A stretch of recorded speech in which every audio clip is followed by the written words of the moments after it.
Sipho, I'll just give a brief introduction and then you can share your screen and go ahead. Thank you for agreeing to come and present to us. Folks, Sipho is a very interesting guy, and he's actually a rare animal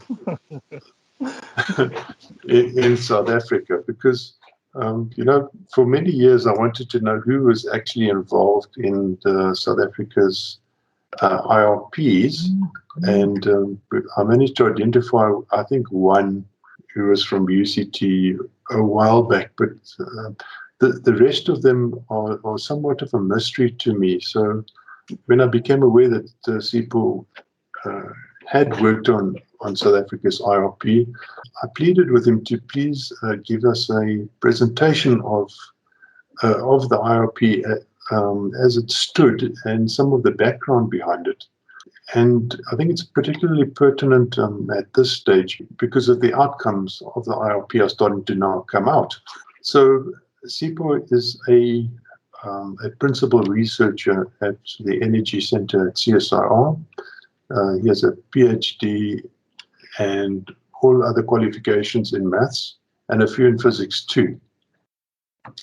Sipho, before he joined CSIR, was a member of the team working on the IRP at Eskom, and he is currently part of the Energy Center responsible for conducting integrated resource planning and system adequacy studies.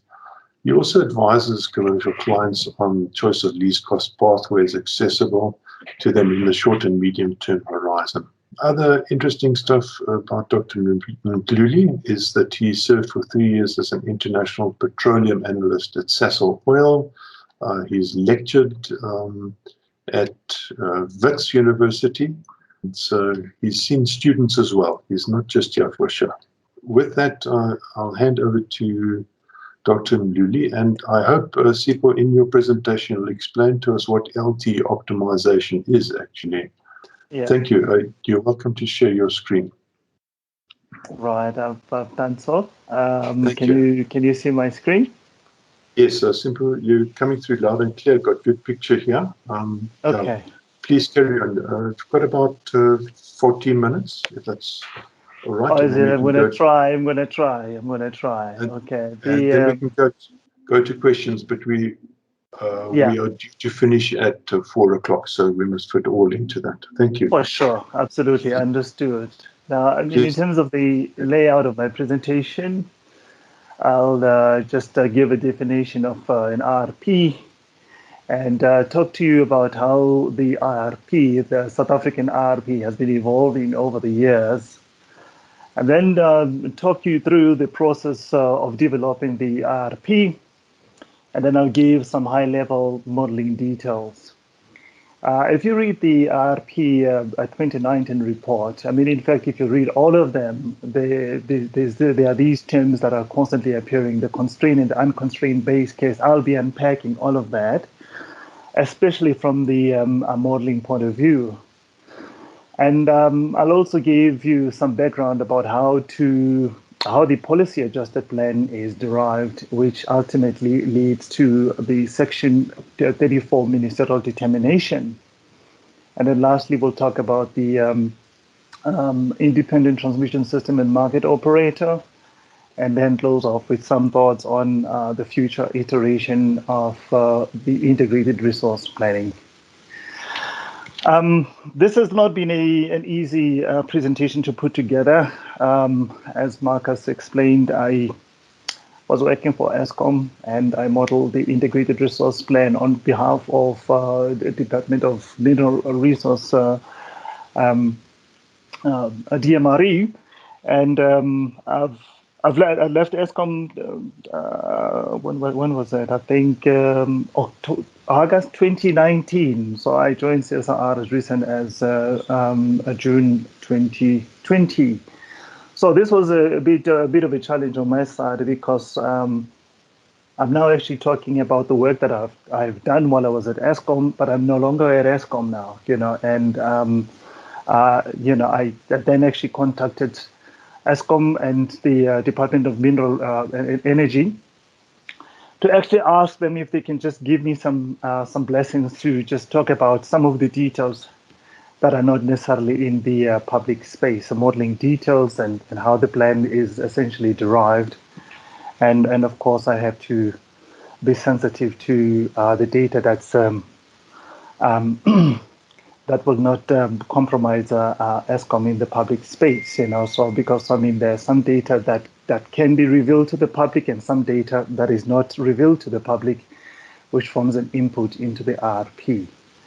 So the DOE actually was happy about this initiative and wished to thank the Load Research Chapter for this initiative because this actually promotes the discussion in the public space. And yeah, I mean, on my side, I'd like to thank CSIR's Energy Center for supporting this presentation together with the Department of Mineral Resources and Energy, as well as the Eskom planning team, because I had to package it in such a way that I respect what is confidential to Eskom and likewise to the DMRE.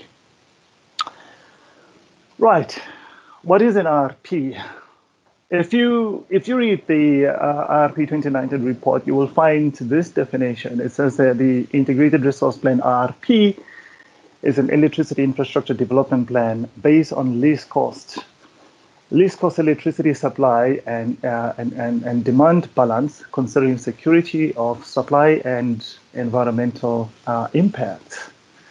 That definition is all right. I prefer the other expanded definition, which is as follows: it's a strategy to meet the forecasted electricity demand by optimizing the mix of supply side option, including power purchases, as well as the transmission and distribution systems, which can meet demand with a minimum cost. Additionally, the planning process might also meet specific reliability levels, safety, and environmental constraint.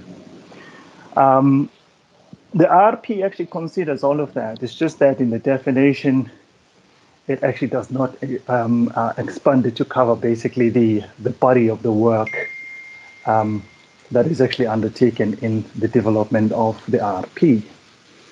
Now, the whole point of the IRP is to create a policy certainty and provide a roadmap for future generation capacity that will support the country's economic activity. Electricity is the lifeblood of the electricity is the lifeblood of the economy. Okay, the IRP is about 10 years old now in this country. Traditionally, planning has been done differently. So the slide basically shows a comparison of traditional ways of planning for electricity with the integrated resource planning approach. Planning traditionally was focused on the utility state-owned a power plant, and the planning has been internal, particularly if you look at how power plants were planned by Eskom. Eskom has got a strategic planning department, which used to be called ISAP. As you're all aware, the Medupi Gosile coal-fired power stations are not the byproduct of the integrated resource plan. Now, all resources are owned by the utility. If you consider the traditional route of planning for generation capacity, future resources are selected based on cost minimization and maintaining system adequacy. Right, the IRP route, on the other hand, considers a diversity of power options, which includes independent power producers. The planning that's actually involved in this process requires a widespread involvement of different stakeholders, public, external energy experts, energy regulator, etc. And the approach promotes the transparency of information and the process that is undertaken to develop the integrated resource plan. Now, future generation capacity can be owned by utilities, IPPs, as well as customers. As is the case here in South Africa, we've got IPPs, a wide range of resource selection criteria accounts for utility, financial risk, impact on economic development locally and regionally. I will expand on this last point a bit later. Right, it all started with the new gen regulation, the electricity regulation on new generation capacity that was published in 2009, which basically outlines the process for planning for new generation capacity. It identifies the Department of Energy as the person responsible for developing the integrated resource plan.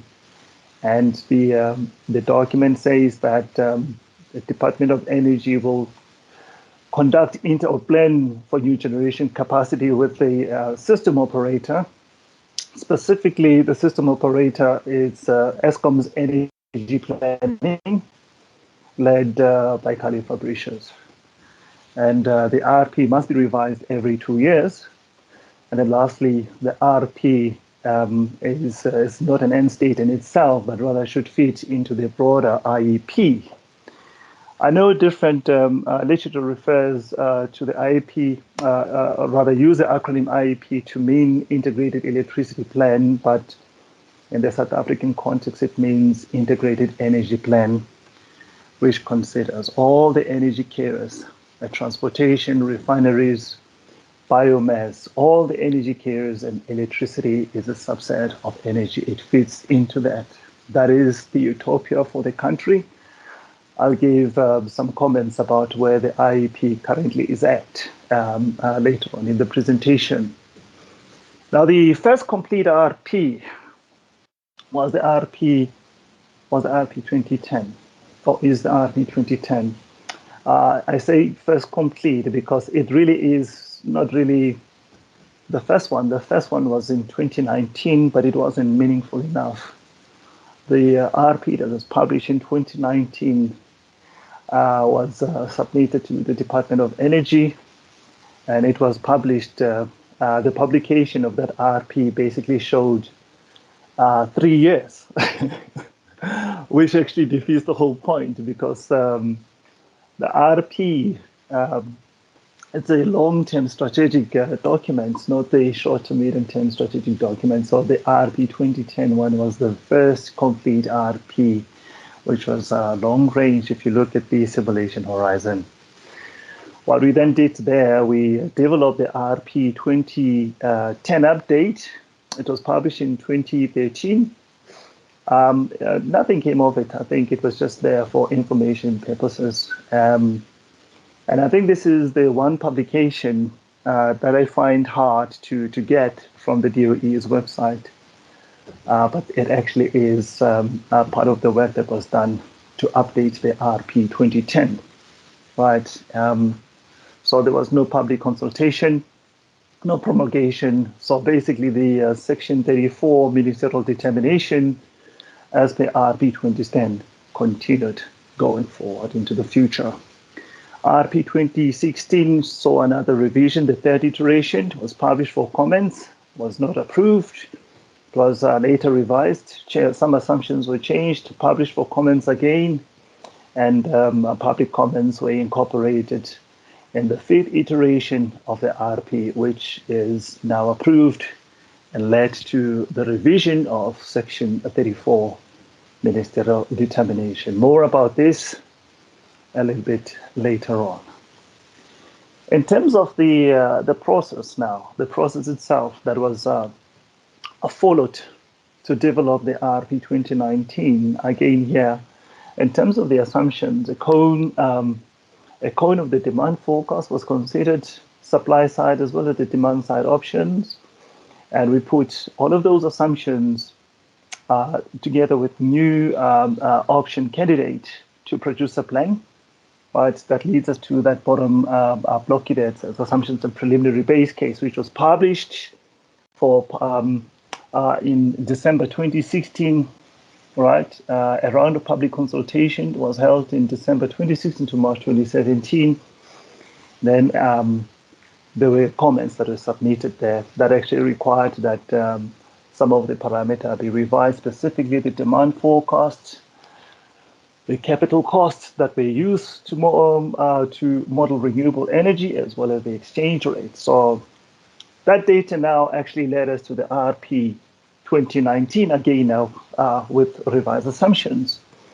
And then we tested again additional scenarios such as the carbon budget, market-linked gas prices, carbon budget plus market-linked gas, market-linked gas prices, carbon budget plus market-linked gas prices. Then we came up with another plan, which was the IRP 2018 report, again subjected to public consultation, but ultimately this led to a policy-adjusted IRP in 2019. All right. So how we got to the policy-adjusted plan, traditionally, right, I'll give some details on that a bit later on. Now, when we talk about a good plan, right, what is a good plan? How can we characterize a good plan? The slide actually characterizes a good plan as follows, and you be the judge whether the work that has been done thus far met the bulk of what constitutes a good plan. A good plan offers a reasonable price, reliable service to customers, provide energy services in a sustainable manner, promote socio-economic development, is able to deal with risk. The sufficient participation in the development of the plan. The plan integrates both demand and supply side option. And last but not least, I mean, this is my list here, right? It's not like if you dig it up, anywhere else, you would come up with the same list. But this, for me, constitutes what I deem a good plan. There's sufficient information that is provided to the public to allow other institutions, such as the CSIR, to use the input parameters as per the IRP assumptions, and to be able to get more or less to a similar position, but from their own point of view. That really is a good plan. I mean, you look at this slide here in the context of this process here, and I tell you, these public consultation and these revisions really did take place. This is this is not some pie in the sky kind of a thing that I just dreamed up. Okay, all right. So let us have a look at the tool that is actually utilized to do these studies. The tool is called Plexus. It's able to optimize power, electricity, gas, water optimization. It's a linear programming optimization tool. It is able to do deterministic simulation, as well as Monte Carlo probability simulation. The tool is very robust. You can integrate all of these in a number of simulation. The tool is able to do long, medium, and short-term studies. You can do all of them again in one shot. The system operators medium-term system adequacy outlook report is done using the same tool here. The tool is not a black box, and I think somebody needs to shout if I'm just lying here, but I think tools like PSSP are a black box in the sense that you cannot question the behind the scenes, how the formulas, the Kirchhoff's laws, and the optimal flow, whatever the mathematics behind it that is used to actually do the studies that you normally do with the PSSE. You cannot. You have to accept that whatever is written underneath the software does the right thing. You can check indirectly, but not directly. You can check indirectly by taking a specific case file and then just seeing whether you're getting comparable outputs, but essentially you cannot go behind the scenes and check that the mathematical structure actually is correct.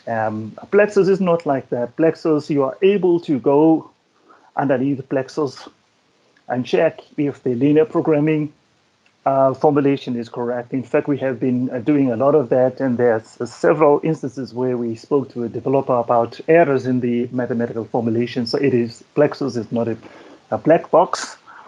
You're able to just go behind the scene, and there's some level of customization that you can do in Plexus. The tool itself is able to optimize thermal generation, hydro resources, emission constraints, battery, as well as the pump storage capability, gas infrastructure and storage, power contracts, gas contracts, distributed energy resources. So this is the space that I predominantly occupied in the development of the integrated resource plan. There is a team, there are just a lot of people that are involved in this process. There is an RP steering committee, and a number of people are members of that committee, NESA, energy planning, and there's just quite a big team that's involved in it. And I want to comment that the atmosphere there is it's an open atmosphere. It's not one where you've got a dictating tyrant that rules by iron fist and is threatening everybody. Or threatening everybody to toe the line or else face expulsion. I think the only time I actually had a comment like this was in relation to my deadline, the end state of the final RP simulation. I can say jokingly, I was told, or at least I perceived it as a joke, that if I don't finish this RP by this specific date, my job will be my job is on the line, so but yeah, other than that, I mean, it's a very open environment. The discussion is quite scientific, and it's hard to accept this. I mean, if you're outside of this process, because I think a lot of people acknowledge that this process is not as transparent or as independent as it should be, because as of today, you don't even have the independent system and market operator, or independent transmission system and market operator. So, but take my word for it. It's a very good environment. Everybody is welcome to express an opinion either about the scenarios or about the assumptions itself or about how our policy should be perceived. So in this kind of environment, the difficulty for me is to try to strike a balance between capturing a lot of details, right? And at the same time, respect that I'm using a computer, which is got finite capability in terms of CPU and memory capability. So the problem is that the more you capture a lot of details in your tool, the metric structure or the size of the problem actually grows exponentially. I can mention NREL. NREL, it's a National Renewable Energy Laboratory based in the United States. They've got the luxury of time. They're able to capture a lot of resolution. But there are many instances where a single simulation would take up to 3 or 6 months to complete. The research institutions, they don't have time pressures. It's not like that with the RP people. There is an expectation that my turnaround time was basically 8 hours. So we discussed about what needs to be done. Policymakers want to see the ramification of the decisions that they are making, so that gives them a platform to adjust. Now that the dependencies have been made evidence, because the Eskom system, the RSA system, is very big. So trying to find a balance, how much of the details to capture and how much to lose, so that you don't overwhelm your computer resources. And also you're able to get simulation results within a day at least. I mean, typically with any RP, I know the report shows like 8 to 10 scenarios, but it's over 400 or close to 500 simulations. So there's just that process is taking. It takes too long, because there's just so many things that are tested. Try this and try that, and So you can't report on all of that in the publication. So now then means we have to find a way of reducing the actual size of the problem, the linear programming problem. You have to break it down into manageable chunks, right? Things that you're able to work with and get decent runtimes. Traditionally, the low duration curve has been used. A lot of tools. I think Times Marker, I'm not sure Times Marker now has some sample chronology or fitted chronology, but a lot of tools back then were based on the low duration curve approach, which essentially takes the demand forecast on your right, rearranges it from the highest value to the lowest value, but then you do a simplification. Instead of dealing with these data points here, you are just basically dealing with one red line over a certain duration of time. Okay, so instead of dealing with, let's say this was a week, a month, or a week, you're just basically dealing with 1, 2, 3, 4, 5, 6, 7, a certain number of blocks per month. So that actually narrows your problem down quite significantly, And again, there are trade-offs here, because this kind of a problem reduction technique, there's a price that you're going to pay. There's a price that you're going to pay for it. We'll talk a little bit about that, So, but the graph on the right basically shows sample chronology. Right, sample chronology, this is a capability that was introduced somewhere in 2013 or 2014 by the developer. So this basically allows you to look at 365 days of the hourly chronology, right? And the user gets to pick representative days or representative month instead of working with the full A760 hours, right, in a year. Right, or 365 days. You can say, you know what, give me from the statistical probable distribution, right, give me 7 representative days or 10 representative months, So this again is a way of handling, of reducing the size of the problem, so that you are able to, one, not overpower your machine, and also get a decent run times. And here you can see sample chronology basically means that you will actually have periods where this year I'm showing the actual demand forecast itself. So it means you'll actually have periods where your demand is lower and periods where your demand is higher than what it should be. But the variations, how the demand actually ramps up or down from 1 hour to the hour, you are able to capture that. You're able to capture all of those. With the low duration curve, you're not able to capture the variation of the demand forecast, because your highest values right here at the top, they're all grouped right here, right? And the lowest values right here at the top, they're all grouped right here, right? That's the problem with the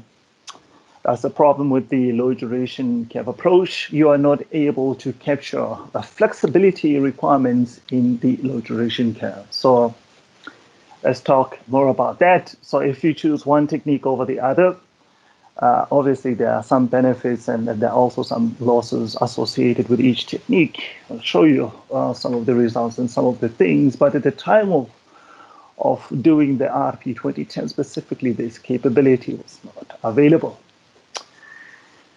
Right here, so this is a treatment of renewables.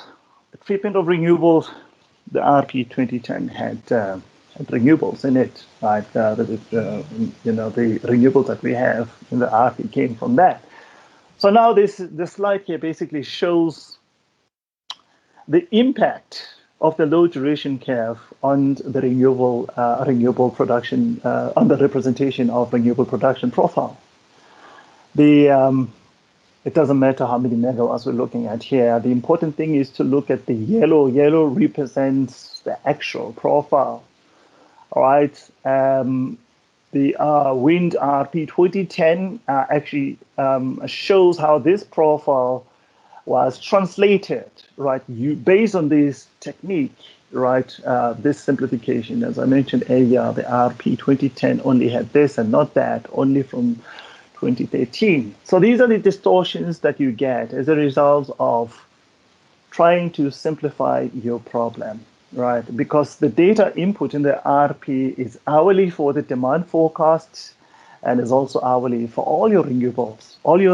And you've got various regions that we considered in the RP. So each region has got its production outputs. So it's quite intense on the data side, right? So you have to do something about that, right? So the green line basically shows feated chronology. So this is feated chronology, right? So for example, you can tell the tool, say, have a look at the day, right? And within the day, I want you to approximate the day using 4 blocks, right? But this is feated chronology, so it would actually try and approximate it doesn't use the load duration curve. It would actually follow the chronology and try to create some aggregations chronologically, right? And you can see what is going on. You compare this with LDC-based approach. You increase the number of slices. Increasing the number of slices means you've got more blocks here, and then your program grows even bigger, all right? But these are the distortions that you have, more or less a similar picture. So sample chronology, for example, this is sample chronology here. It would do more or less something similar to what you see here on the right, right? But then again, you would have exactly the same situation here, where you've got periods where you're either overshooting or undershooting, right? But at least you are able to capture how the profile goes up and down. Okay. You're using some kind of a statistical distribution to come up with a representative profile. Okay, so that is that, and all of this now is part of the things that you need to do in order to bring down your problem into a manageable size and also improve your simulation runtime. So the slide here basically shows, I think. I'm showing the sources here at the bottom, right? Because when I prepare this presentation, I cannot rely on the data that I had when I was at Eskom doing the RP, and no longer even have that data now. So this is data that's in the public space that I had to use. And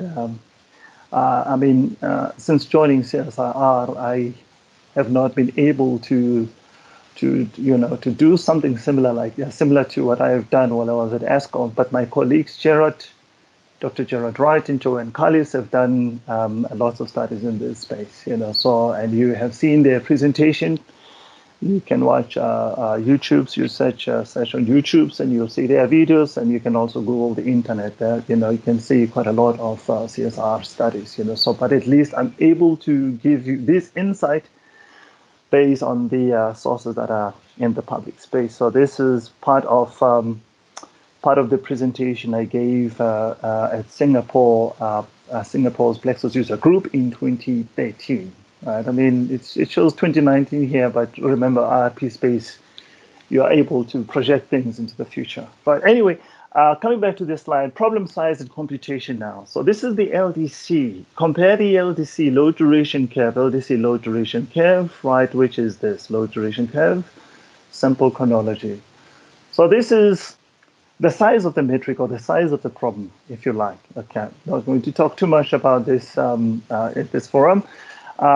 Look at the runtime, the impact of the runtime, right? So if you were using the load duration curve to do the RP type of studies, typically you would get results within 3.5 hours.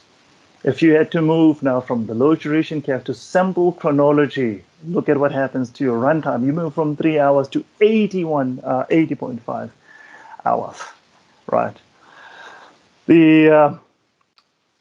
The net present value of total system cost, and you can see that the cheaper plan is here, right?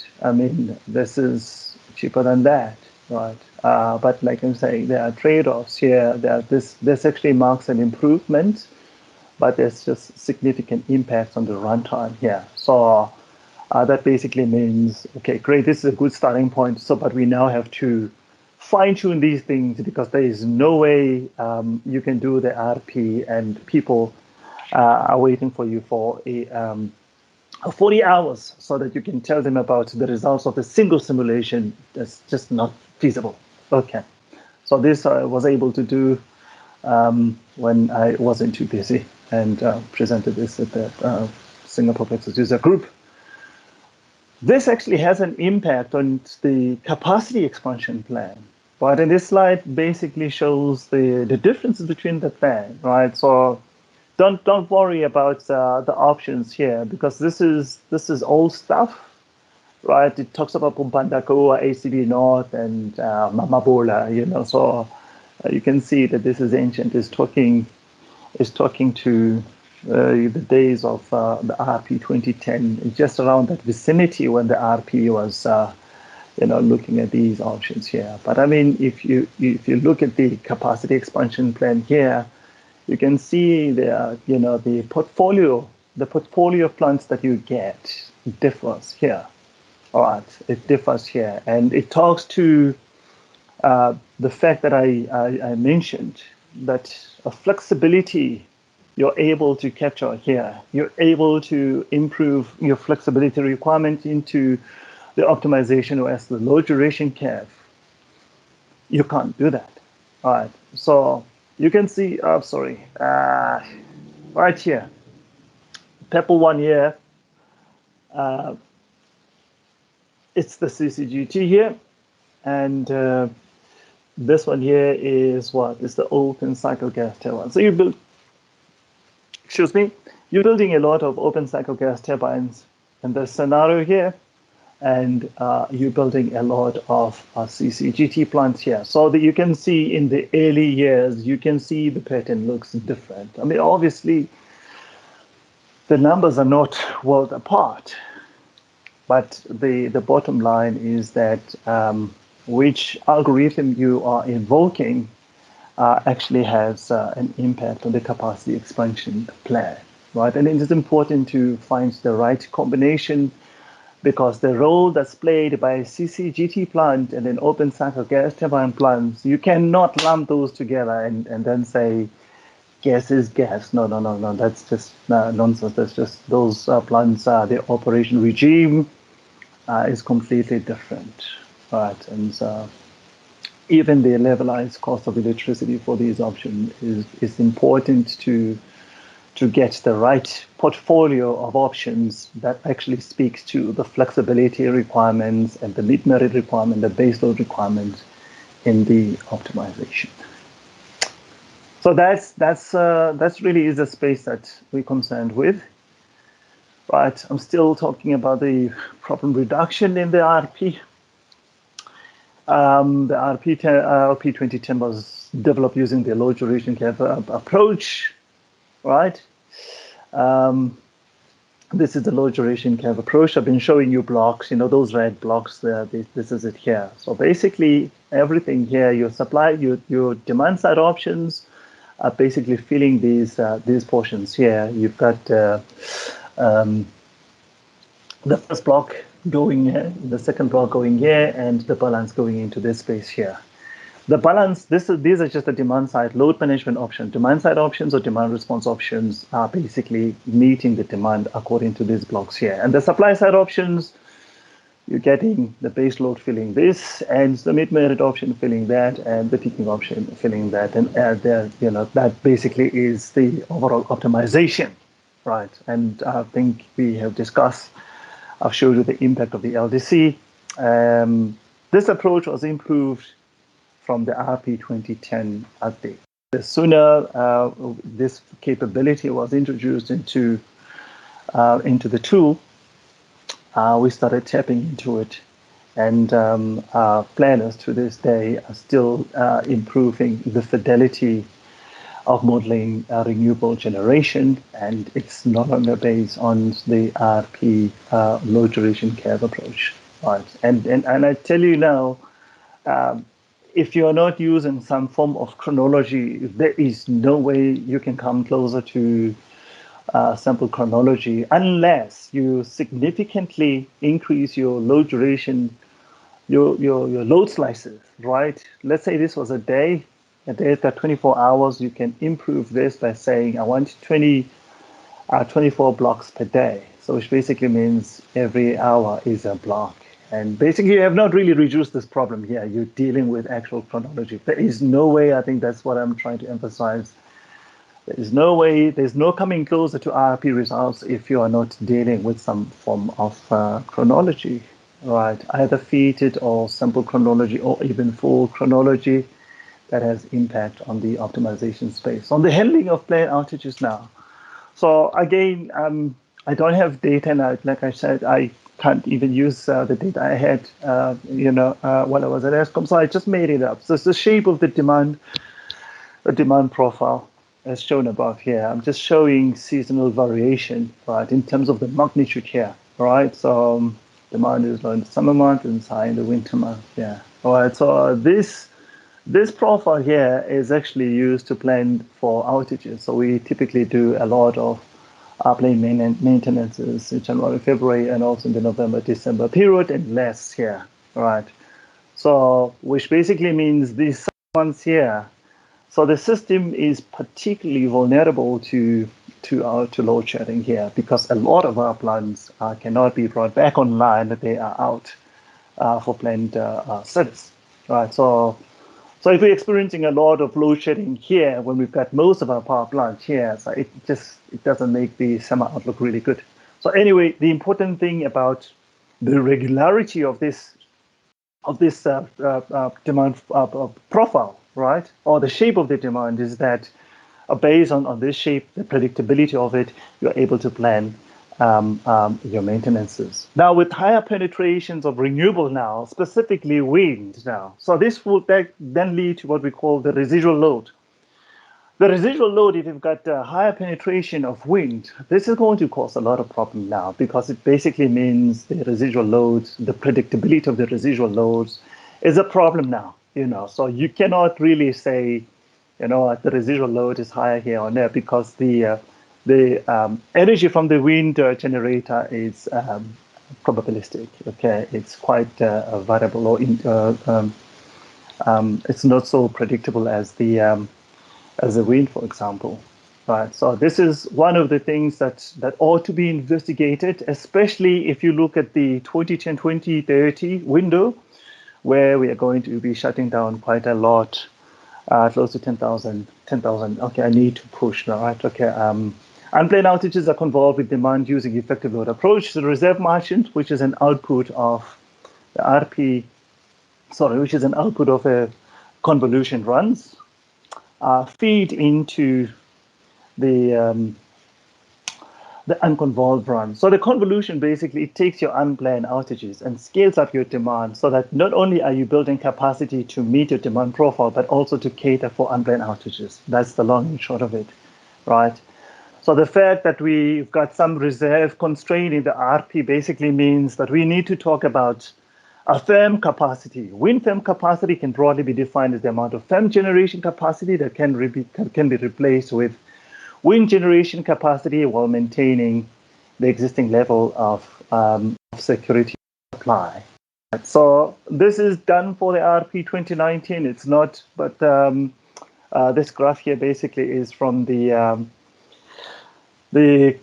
capacity credit of wind generation in RSA. So the writing of the RP, and I think this is why the DMRE allowed me to do this.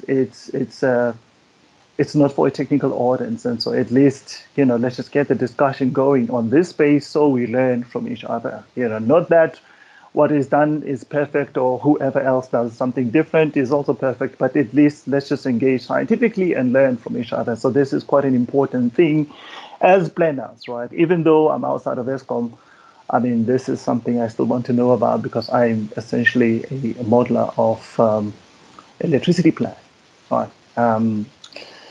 Constrained and unconstrained. Okay, I want to wrap up now. Okay. No. Yeah. So, Sipho, we can maybe give you another sort of at the most 10 minutes, and then if we can allow 5 minutes sort of for right. questions response. Thank you. Sure. Great. So in terms of the regions, the solar regions that we considered, these are the regions, the wind regions, these are the regions. The constraint base case basically says the total amount of PV build, the sum total per year should not exceed 1,000 for PV and 1,600 for wind, respectively. So those are the regions. In terms of the process followed to produce the policy adjusted plan, there's a criteria. So a multi-criteria decision framework is involved here. A criteria is established, right, based on government policy. Oh, sorry, my bad. Based on government policy. And that criteria basically looks at water utilization, costs, climate change mitigation, portfolio risk, uncertainty, localization benefits, regional development. Each criteria is given a weighting, and the security of supply is not included in the criteria because the plans are evaluated on the same level of reliability. A workshop with intergovernmental department considered the results. The project, after basically looking at the hierarchy of plans produced on the RP, how they score. So you end up with the top 10 list of the plans, right? The number one being the policy adjusted. In that, it actually satisfies, it meets, it scores the highest when you look at the quality. It tells you what is, besides the policy adjusted, who is the next best candidate. So the ministerial determination came out of, this was a process that was followed.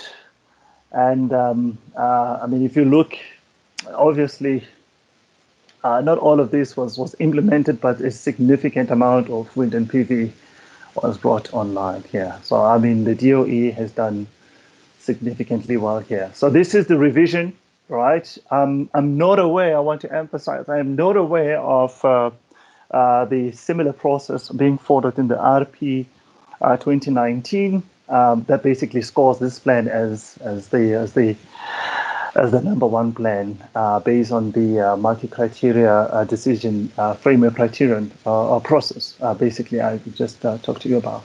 Okay, so but this is the revision here, and like I mentioned here, so we now need to consider this amount of decommissioning. We're decommissioning coal, and this coal is going to be replaced by what? By wind and PV predominantly, some small amount of battery.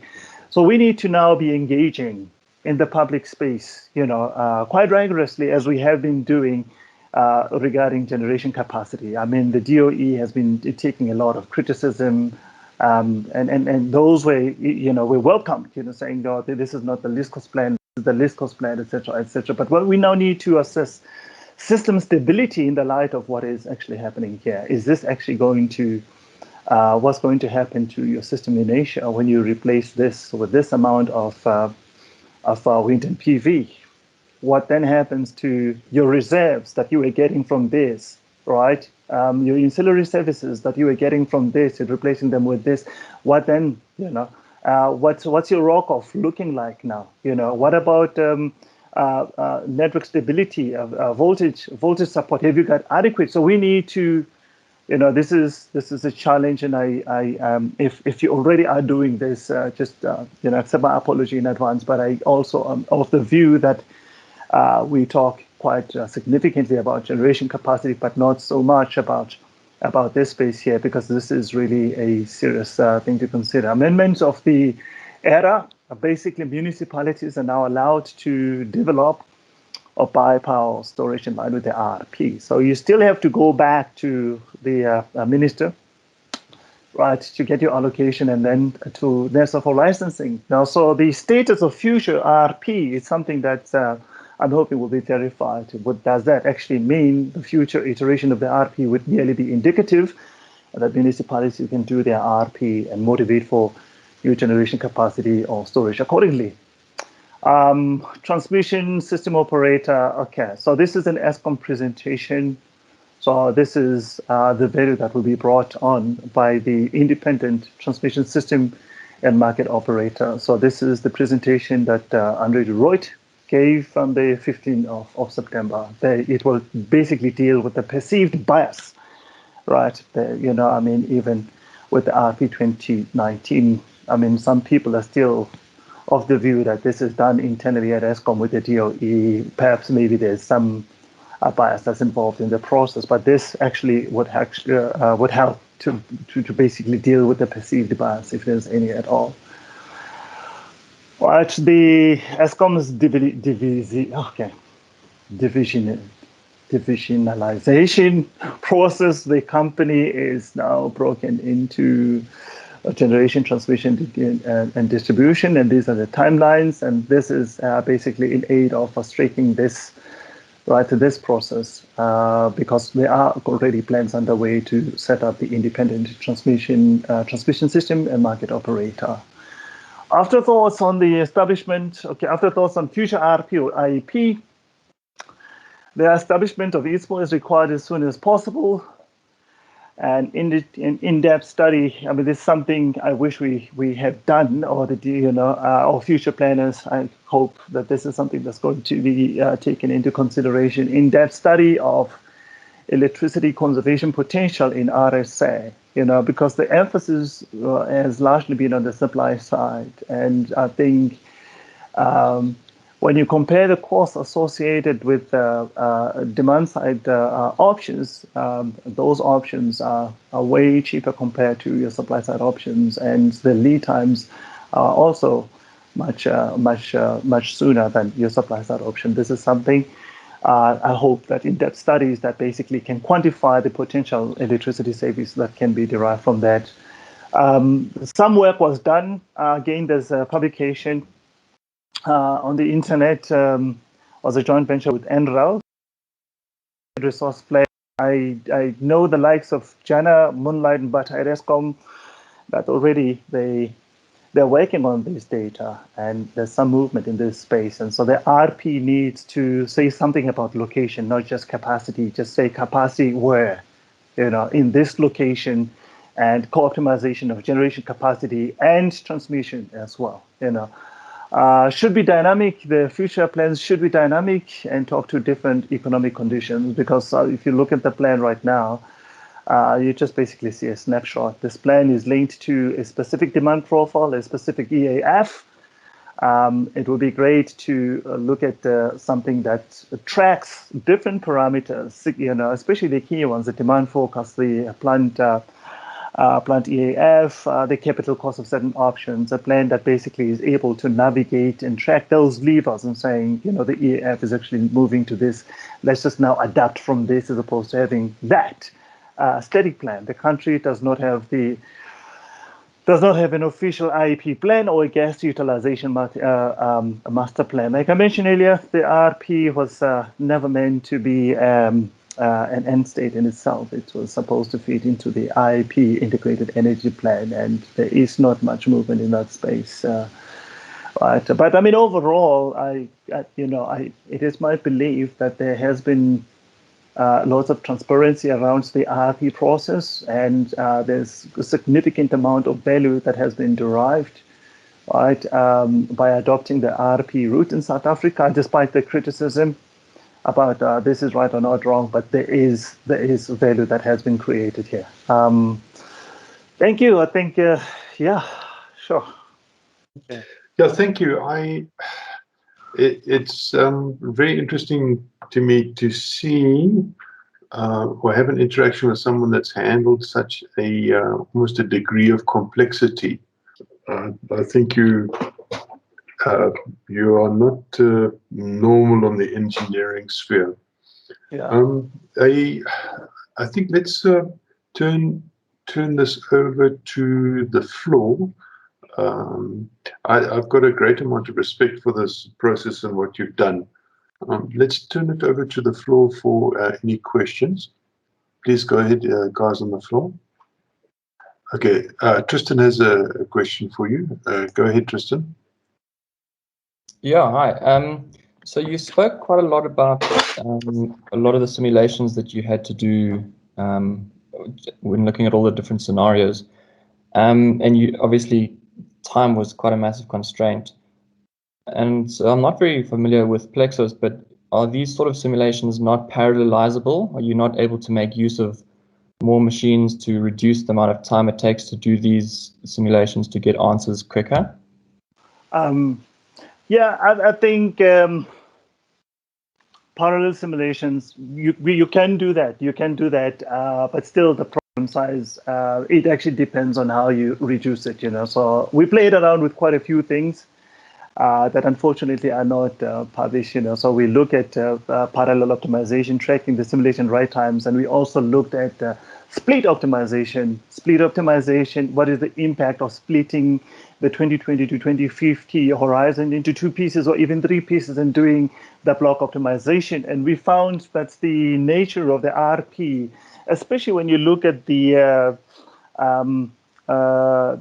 emission constraints. The emission constraints in the RP are dropping over time, and so now it doesn't matter whether you try to create some overlap period so that at least a smaller segment of the of your splitting is able to see decreasing trajectory on your CO2 constraints. And so we did those studies just to play around because I think it has been a huge problem, So, and we found that those kind of techniques impact the capacity expansion plan. If you do get something quicker, but you can get something quicker, but then you find that the impact on your generation portfolio is significantly huge. You're moving from east to west, for example. You could have a plan that now introduces nuclear, whereas the other one doesn't, and because of the distortion. So maybe the one plan builds coal in the one block where the CO2 trajectory was lower, but dropping significantly in the other segment.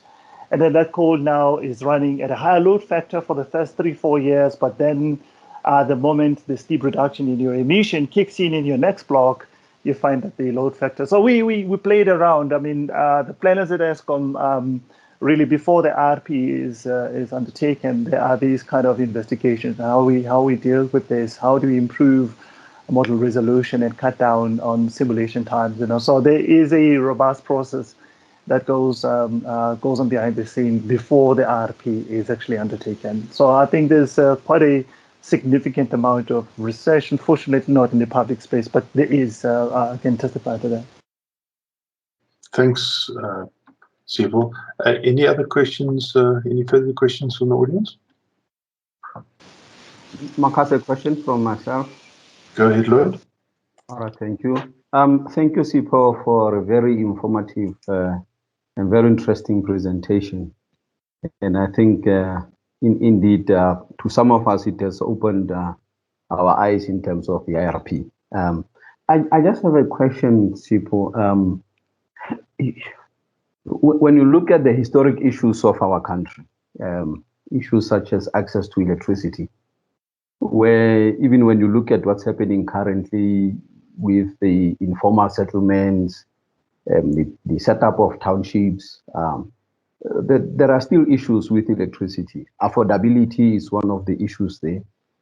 And currently, obviously, you do know what is happening in terms of reliable and availability of electricity. Currently, as the system stands, we know that is very constrained. Now, when you look at IRP, I think I heard you when you said that it's a long-term planning thing. So with the current challenges and problems that we have of electricity, number one, can the IRP look into the current issues that we are having and see whether it can be able to resolve these current issues? Number two, because if whether you resolve these issues or you don't resolve these issues, they are actually having an impact on your long-term planning, and also looking into the mix of generation that you want to have.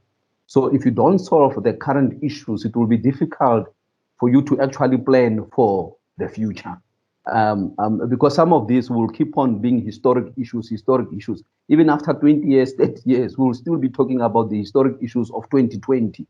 So unless and until these issues are being resolved adequately and properly, can you comment on that? Can the IRP resolve some of the current issues, and how difficult or easy it is to actually plan for the future, looking into all these things? Thank you. Yeah.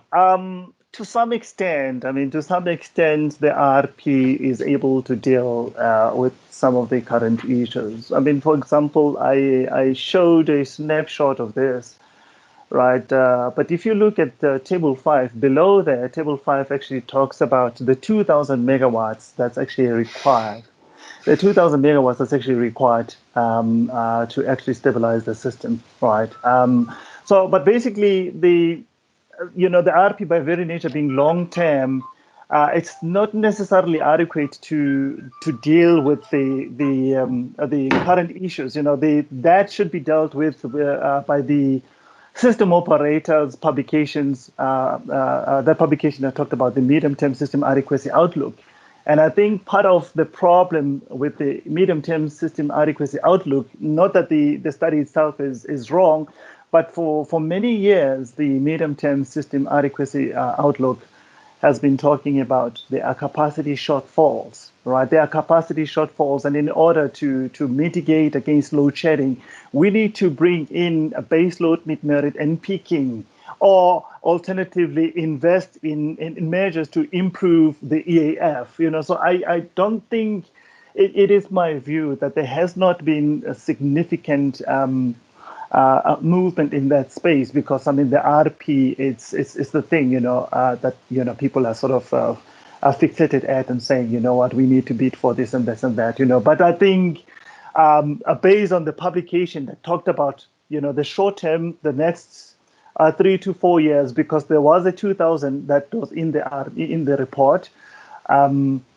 It has actually led to the risk mitigation for IP a big program, but then again, the timelines are a bit sooner. But I mean, it is my view that the RP should work hand in hand with the medium-term system adequacy outlook, because the medium-term system adequacy outlook, it basically looks at the shorter or the medium-term outlook, the next 5 years, and also the medium-term system adequacy outlook identifies mitigating options in order, because unless, as you say, unless we do something and act or take that report in the same spirit as we do with the RP, right? If I'm offending people here, my apologies, but it is my view that I don't think the RP publication has been getting so much interest in the same way the RP has been getting. And as a result of that, I kind of feel that there's just quite a lot of recommendation that energy planning has been putting out there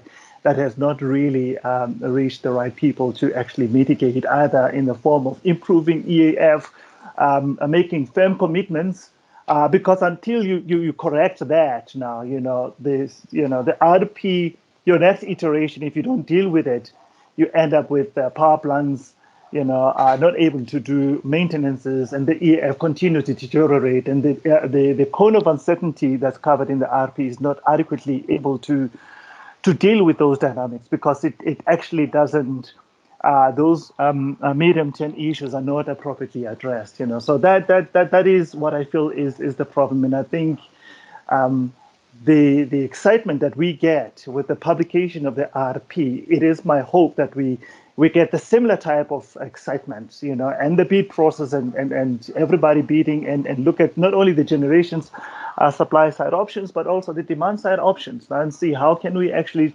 solve this situation that we're currently in.